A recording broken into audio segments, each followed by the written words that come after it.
What's happening? What's going on? Sauce Twins. Too short. Too tall. Right back at you. Like we never left. You Hey. know how we do things. Did y'all enjoy the Super Bowl? Did I? What was your favorite part? I was. What was my? Yeah, look. That boy talking about Shakira. Hey, the halftime show. I loved it. Yeah, I thought it was good. All right, It was a good vibe. Win, MIA, turn up. It's how it's supposed to be, right? Hey, well, we first just want to give thanks to Charles for taking time out of his day to be with us today, because we know how busy it can be, especially your role and the things that you do for North Texas. But I'll let you introduce. Like, what exactly do you do at North Texas? Yeah, no doubt. Well, first of all, thank you guys for having me on. I appreciate getting to talk shop with you, kind of have this discussion. I lead up the sports nutrition program here at the University of North Texas. We have about 350 athletes, so it's quite a task. We're in our third year of this program. Kind of as I mentioned to you guys before we came on there was never no kind of sports nutrition role here prior to that. Well, we've grown a lot. I have 2 full-time employees with me now, which is great. We can really push out that level of service across sports. But the day-to-day, there's always someone here, there's always a team here, trying to make sure that they're getting taken care of. And, again, just being a presence, man, being around. If you want to get these athletes to buy in and do what you want, you got to be on the ground. So, typically, you don't find me hitting up out here too much. Try to be around the building, training room, weight room, get my face out there and make sure, the athletes have questions, need help. That's what I'm here to do. That's what's up, man. That's what's up. So it's almost like you're setting the culture there for the nutrition program. Yeah. They didn't have any kind of guidance or plan or anything before, but now that you came in there, now they kind of have a guideline or a roadmap on exactly what they need to do. Yeah, for sure. And that's it, right? Trying to eliminate the guesswork. Because, student athletes, they get pulled in 100 different directions. Yep. So let's try and take this nutrition piece to them and, help them get to where they need to be. So give us a little information on your background, Charles. Like, from my understanding, you're from London. Like, give us a little roadmap on how you ended up being. How old are you? 26. 26 years old, the director of sports nutrition at the University of North Texas. Talk to him. How did you get here? Take us back to 16, 17, 10 years 16, ago. 17, man, okay. Honestly, about 17, I wanted to go into coaching. Obviously growing up in London, was a big soccer guy. Kind of knew at that point my career wasn't going to extend, to that level. So I enrolled in an undergraduate degree in exercise science and sports physiology at Brunel University, which is in London. It's kind of a big hub for sports. Like 2012 Olympics, the Jamaican, sprint team were there. Usain Bolt's in and out of our buildings all the time. So, pretty solid place to go study that kind of degree path. And it was there, actually my personal advisor, he was big into the sports nutrition research, and I was like, man, this is incredibly interesting. Where does kids that age, we get to a college campus, we're lifting weights, we're doing this stuff in our free time, and there's a lot of misinformation out there about nutrition. Yes. Very easy to get your hands on the wrong thing. I'm like, man, this guy's an expert, and he's, I get unlimited access to him, so that really kind of sparked my interest. Kind of from there, I kind of rewrapped my degree path a little bit to be focused a little more on that exercise physiology, sports nutrition component. Yeah. To finish up the undergraduate degree, always had a desire to live and work in the US, so was trying to get a feeler out here and what that might look like. Applying for jobs that I had no business applying for. That's what you got to do. That's what you got to do, That's what you man. got to do. And fortunately, my former boss, Dana McCutcheon, a big shout out to Dana. She's still at Texas Tech. They took a chance, it's like, hey, it's an unpaid internship. You can come out here. We agreed on a year. Worst comes to worst, I got a year's work experience abroad. How many people get to do that one? So stopped and moved. London to Lubbock was a little different. Yes. I just knew I just needed a shot. I get my foot in the door somewhere and show my work hard and what I could maybe bring to the table. And fortunately, things kind of worked out there. I got hired on full time. Kind of during that time, I did a postgraduate diploma in sports nutrition. I did a master's degree in sports nutrition. Man, that's what's up. Picked up, CSCS, certified exercise physiologist. Did a lot of extra stuff along the way. A lot of time, a lot of money, but again, investment in yourself. And for a position around the time where I was, trying to see what was next for me. Position at North Texas came up, and it was a place where they never had anything before. And what I really liked about my time at Tech is that I saw the growth, and to be able to go in somewhere and put your own stamp on things, I think was a really unique opportunity. And fast forward another 3 years, here we are. And so I would like to say, let's rewind just a second. Why do you think it is that someone like this Conference USA is just now getting a director of sports nutrition? You know what I'm saying? It's like, for sure. What do you think it is? Like, why are we? It almost seems like it should be common sense. Yeah. Right. And obviously, I agree, because I'm a show biased towards my field. Yeah. I think performance is there for it, right? But I think, it has grown a lot over the past decade. But it's probably a step behind the strength and conditioning and athletic training. Which are kind of any college program in the U.S. is going to find that. Now, this is kind of creeping up. Obviously, budget is one thing. If you bring in a position like this, well, now, you can educate athletes all day, but at some point you've got to start giving back. So there's an investment on the other side, right? To be able to start providing the additional food and the meals and the supplements, that stuff starts to add up too. And if you're doing it for one team, well, then you got to do it for the other 10. So I guess budget probably ties into it. I can't comment on other schools. Like I know there's definitely been a vision here to invest in it. For us to have 3 full-time employees in less than 3 years to see that growth. There's definitely a willingness here to again invest in the health and wellness of your athletes, which I think is this day and age is critical. That's amazing. And with them giving you the full-time hires, that at least shows that they understand that this is important. Yeah, you got support. I mean, that's good to be backed by the university. That first year was tough. 350 athletes. You got something new. You're rolling out. You got one person. It was a tough year, no doubt. And, that's a big challenge, being able to manage your time and how you prioritize things and make sure that you're getting done what needs to be done. Yeah. Cool beans. I got you. So we also see that you have a blog out. I do. Correct. Okay. So this performance nutrition files, like, what is the purpose of the blog? So the purpose of it when I started out is I think there's a wealth of good sports nutrition literature, scientific research out there. So I was trying to bridge the gap between that a little bit. And I kind of attest this to probably one of my mentors, Dr. Lauren Bannock. He based out of the UK. Has worked with a number of elite teams, runs his own postgraduate diploma, which I did a few years ago. Kind of bridging that gap. There's a lot of good information out there, but being able to apply it in a real world setting. We don't work in a lab. We work with athletes from all over the U.S., all over the world, different upbringings, backgrounds, socioeconomic status. There's a lot of things that come between applying that research, so I think a little bit was to try and bridge the gap and give it insight of what it really looks like on the ground. By all means, I read a lot of literature, research. I like to think that everything I do, there's some kind of evidence base behind it.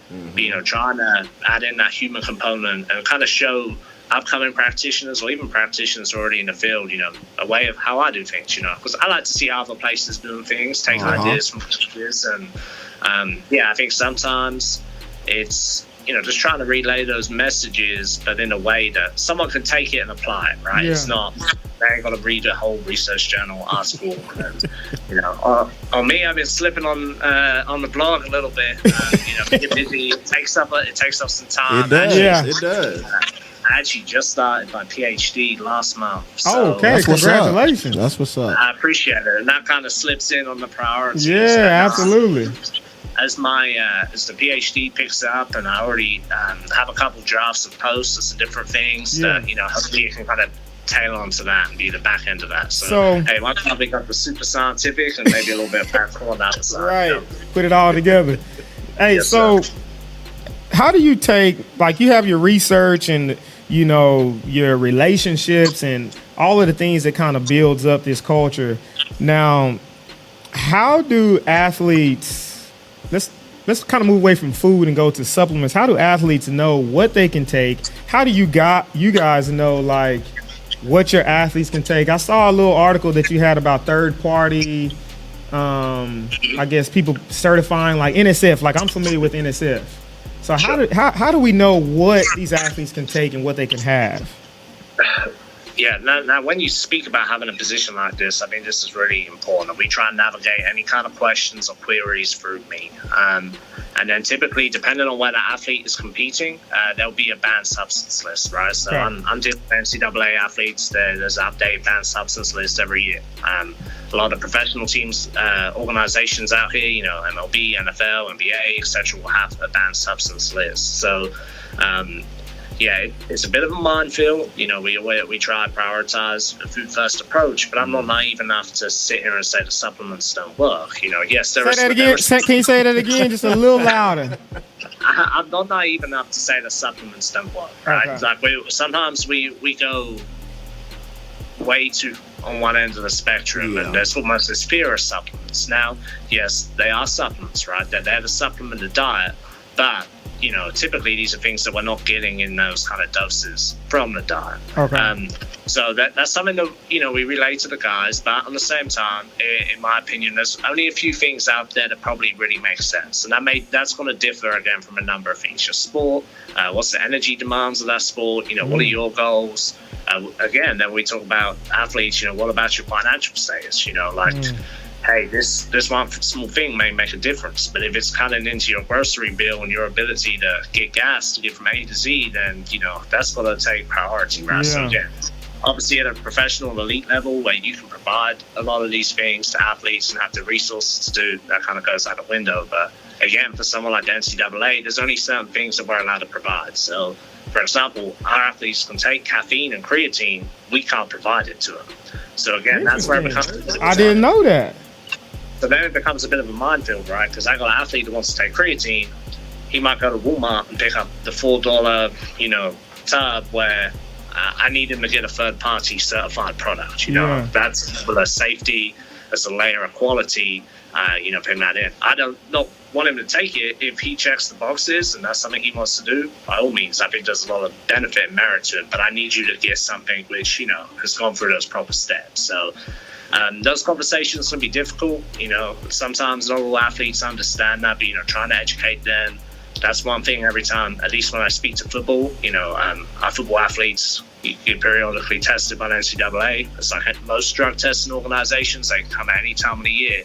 You know, if you're taking anything, you're interested in taking anything on your own outside of what is provided, you know, you got to come through me to make sure we get you to the right place. We can document it, and you know, it's just a layer of protection for both them and me. So if there's one supplement, just one, no other supplements for the rest of your life, you're an elite athlete, what supplement are we taking? Just one. Just one.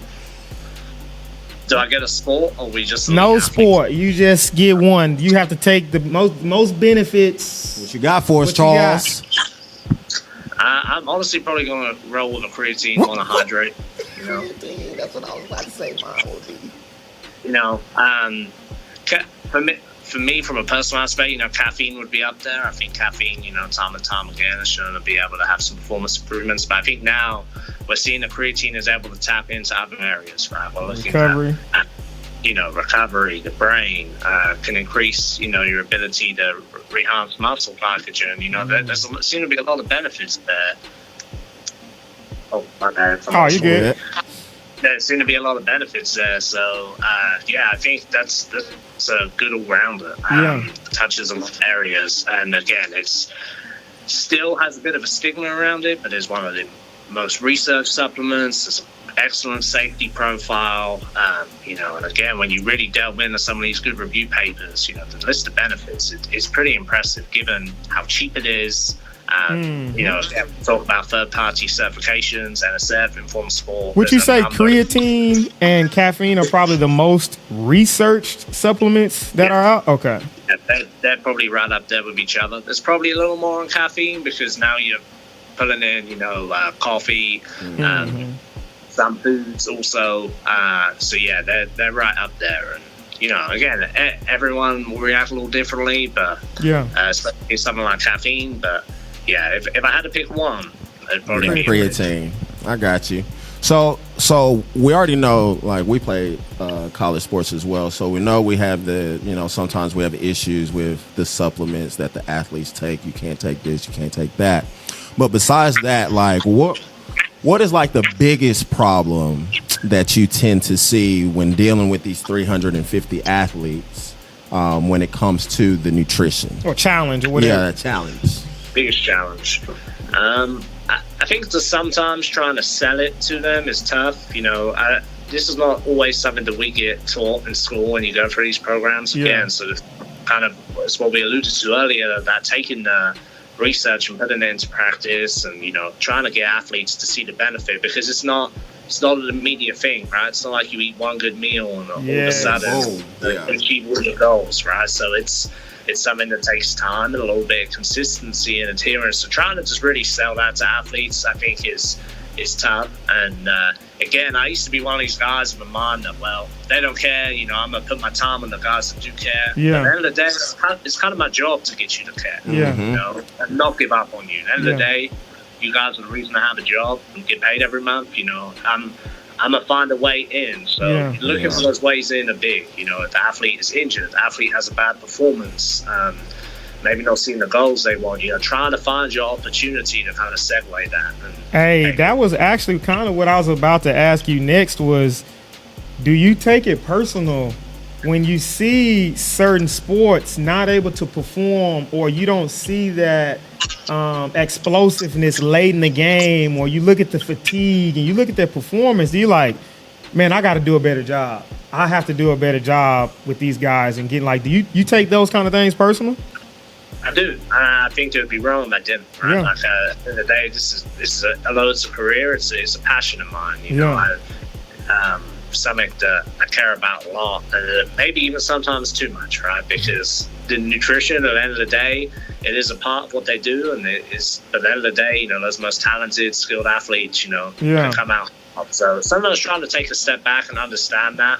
But two, you know, if an athlete is maybe underperforming a little bit, or I'm seeing some inconsistencies across the team, then I'm gonna take that personal a little bit, because at the end of the day, that's a reflection of my work, you know, what I do, and that's across the board if that's not happening. So, yeah, I'm getting better. Try not to take it as I'm trying to take it in stride and just see it as an opportunity to get better, right? Like, this is never going to be perfect, and, you know, try and use it as a step to improve and, you know, reflect a little bit and, you know, identify opportunity to get better. Yeah, got you. I got a question. I know you deal with collegiate athletes.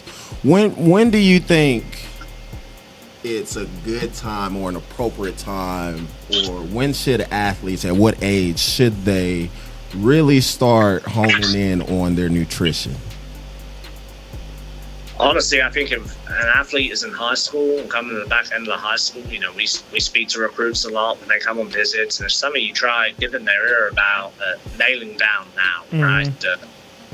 I don't think you can really go, if you're a competitive athlete and, you know, hey, we're in Texas, you know, you just got to look at Texas high school football, you know, like, if you're trying to get a competitive edge and advantage, try to nail it down in high school. You know, how many guys packing snacks to take with them, you know, handling the nutrition, relying on fast food. They get to go off site for lunch, you know, and they're on the Dairy Queen and doing whatever, you know. So I would really say, if you're a competitive athlete in high school, this is a good chance to hone in on this. And I'm not talking that you've got to be preparing, you know, multiple meals a day, but, you know, just taking some good, diligent steps in bettering what you do. Like, hey, a lot of these high school athletes, especially professional, you know, I want to add on mass, I want to get bigger, but, you know, they're eating 2 meals a day and they're sleeping 5-6 hours a night. It's like, you're missing very easy, you know, low hanging fruit. This is the easy stuff. And if you can get this down now, you're going to, and again, if you want to be a guy who's going to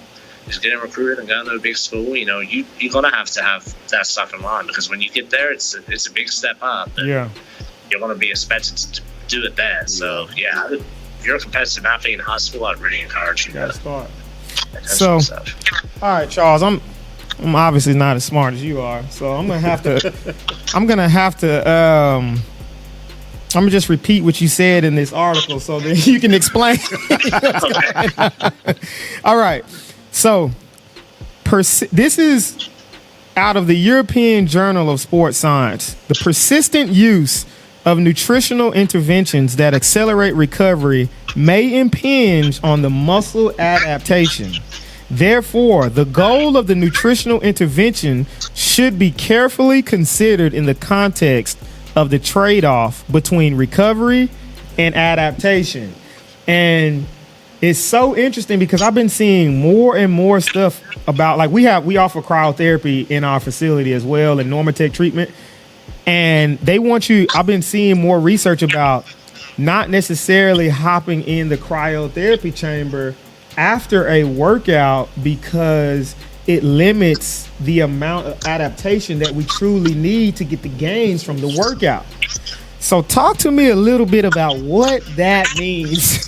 What I just read. Okay, so this is that part, right? Taking the research and kind of explaining that. No doubt. So, yes. So there'd be some different strategies and things which become a little more common in the sports nutrition field that you would maybe push a little harder when, you know, recovery is key. So I'll give you a good example right now. Men's basketball team's on a pretty good run, you know, coming to the business end of the season. So really for them, you know, recovery is the ultimate goal. Like at this time of year, you know, adaptation is not really what we're pushing. On the flip side, football in the middle of off season, first month of off season, you know, we have a lot of guys who are looking to add on muscle mass, adapt, get bigger, stronger, faster. So there would be an area where the focus is going to be a little more on adaptation. Mm-hmm. So some examples of these things, and again, some things that research article would allude to, you know, which is this one not really controversial, is getting adequate protein, right? We all know protein is important for recovery, muscle remodeling, you know, something to support exercise-induced muscle damage. So, you know, with that, we're talking, you know, everyone gets DOMS, soreness, you know, with that maybe comes decreased range of motion, swelling, you know, reduction in function. So some other things, you know, the article alludes to is polyphenols, some things that are typically found in fruits and vegetables. So we're always telling athletes they're going to eat their fruits and vegetables. But again, it's become a little bit more of a trend, you know, the tart cherry juices, you know, antioxidant supplements, vitamin C, E, very high dose multivitamins. Now, there's some pretty good research out there to show that some of these polyphenols and antioxidant products can interfere with that adaptation, you know, some of those pathways. So, you know, for an athlete who's in off season or looking to, you know, kind of add muscle mass or make those training gains, you know, even endurance athletes, this is something that not just kind of throw everything in and see what sticks and what works, because sometimes you could be doing more harm than good. And then on the some additional things would be like omega-3s, vitamin D, you know, we touched on vitamin C and E. So these are all things, it's, yes, vitamin D and omegas, probably important year round, but making sure we're getting the dose right. Again, just because athletes are very good, that if something is good, more is better, right? So, you know, trying to find that middle ground and that sweet spot to the point where we're supporting recovery enough but not hurting adaptation. But again, if you're at a competition, you know, hey, our men's basketball team may play on a Thursday and then a Saturday. Like, recovery is the number one goal. Trying to get them that are ready to go again. So maybe then, maybe they're having the tart cherry juice. Maybe they're getting in the ice bath. Maybe they're having a little extra omega-3 to try and get them feeling a little bit better and support that recovery. But on the flip side, we're trying to get athletes to adapt, add muscle mass, be stronger, you know, really get the most out of a training block. We're probably going to pull back on that stuff. So again, it's one of those things. Instead of just kind of throwing everything at the athlete, hey, this is good. Or, hey, wait a minute, what are we trying to achieve here? How can we use nutrition to support what we're trying to achieve instead of hindrance? So. Yeah. Hey, man, that's big. I feel like, I mean, of course, this is our field. So, yeah, we are biased and we're around it way more. And I feel like I think that's one good thing that I think our parents, because, we're in the private sector, right? So we have, a lot of parents, they obviously want their athletes, their kids to train. And so they're bought in on the nutrition. Mm-hmm. They really are, and so, we can't necessarily, for these high school kids, sophomores, we do have meal plans. We do offer different things. We talk to them about creatine, just the goods and the bads. For a long time, what was the stigma on creatine? Creatine is bad. Everybody's afraid of creatine. I remember growing up in high school, don't take creatine. Creatine is give you the twitches. You're gonna cramp up, and you're not gonna be able to perform, and just all of this stuff. But there's more information now. Social media, having access to guys like you, and all of this access to research, I think is really helping the industry. But like you said, we do have a long ways to go, especially at the level that you guys are.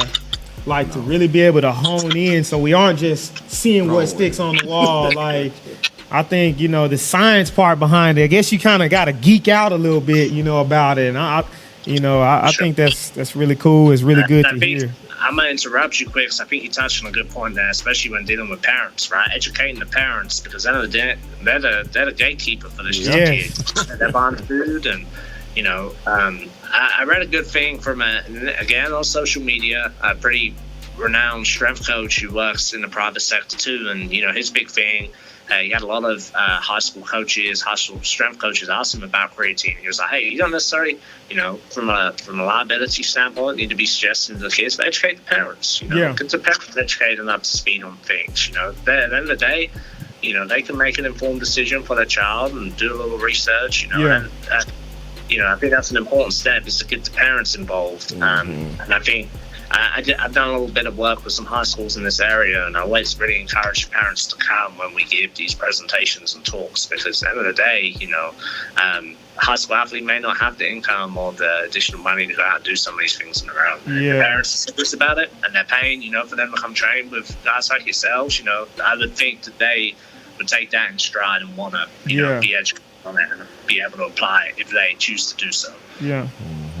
Yeah, I think they do, man. I think that's huge. The education, just continuing to learn, continuing to, partner up and learn from people like you, and that's the big thing that I was gonna say earlier, what you just said, just continuing to learn. Yeah, man. My guy Charles just said he just started his PhD. Yes. Not too long ago.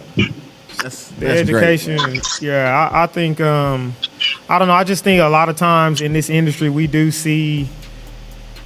I know in this realm we see a lot of people tagging people, bashing people, bad practice, this and that, and the journey is definitely not easy. I think we're all in a different spot, as far as our education and learning and our experience. But like I said, I really appreciate your time, you coming on today, and I think this will be great for our listeners, great for our parents and our athletes. This has been great for us. Yeah. Just to have you on, and I hope that in the future, man, we can have you back. Maybe we can come down there. You can give us a little tour or something. Hey, we will. Yeah, whenever you guys are in this area, let me know. We will. Hey, I'm from Lake Dallas now.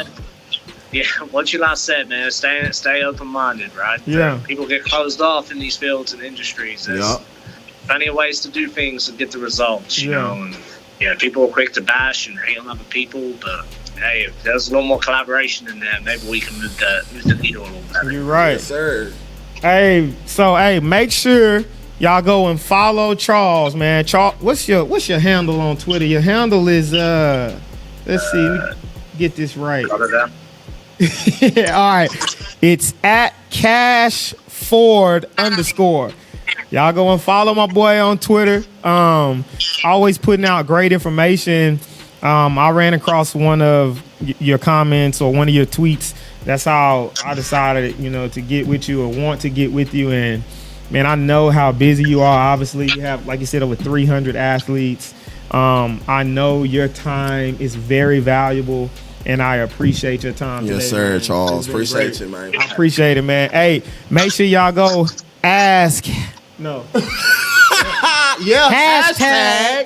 Ask Sauce Twins. Hey, turn your notifications on and Hey, share. if there's anybody else y'all want on the Sauce Twins show, tag them. Let us know. We'll do our best. Some people act like they too good to holler at us. We ain't gonna say no names. We ain't gonna say no names. We ain't gonna tag them. We love y'all. We respect y'all. That's obviously why we got with you in the first place. But make sure y'all go and follow our boy Charles, man. I'll tell you again. It's at @CashFord_. What will you sacrifice to be great?